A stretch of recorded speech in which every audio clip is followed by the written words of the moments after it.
Hello friends, कैसे हैं। मैं हूं मीना। हमारे यूट्यूब चैनल पे आप सभी का स्वागत है। आज मैं देवी पचरा गीत सुनाने जा रही हूं। वीडियो पूरा देखिएगा। पसंद आए तो लाइक शेयर सब्सक्राइब करके चैनल को ढेर सारा प्यार दुलार आशीर्वाद दे के आगे बढ़ाएं। कमेंट में बताएं कैसा लगा।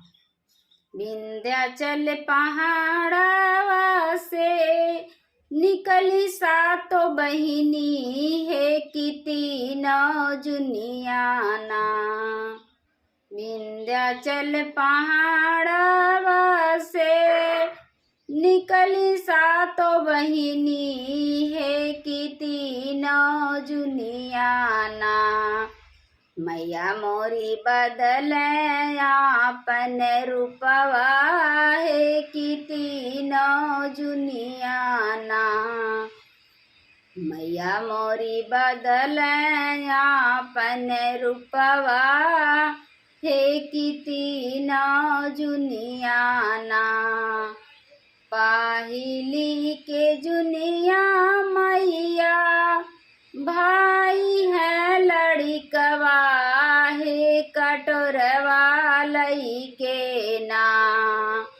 पाहिली के जुनिया मैया भाई है लड़िकवा है कटोरवा लईके ना। खेल दूरिया से मटिया हे कटोरवा लईके ना।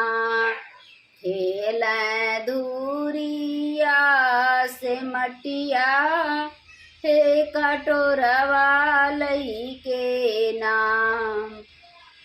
दूसरी के जुनिया मैया भाई है सयानी है मचियावा बैठी ना।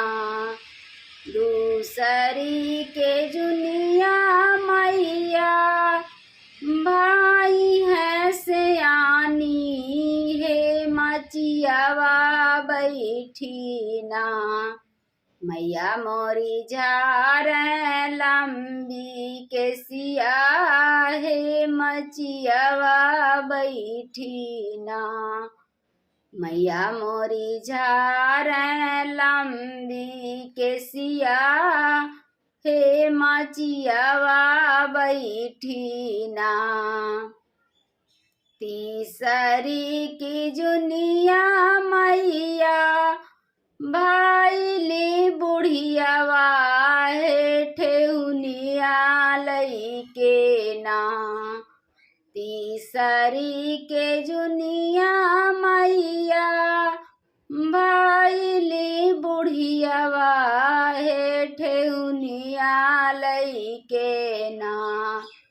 मैया मोरी दिहलिया सिर बदवा है ठेहुनिया लईके ना।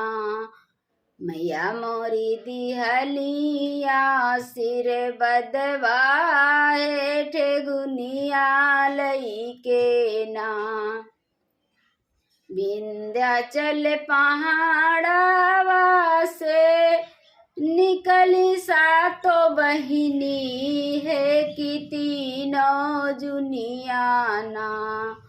विंध्याचल पहाड़वा से निकली सातो बहिनी है किती नौ जुनियाना।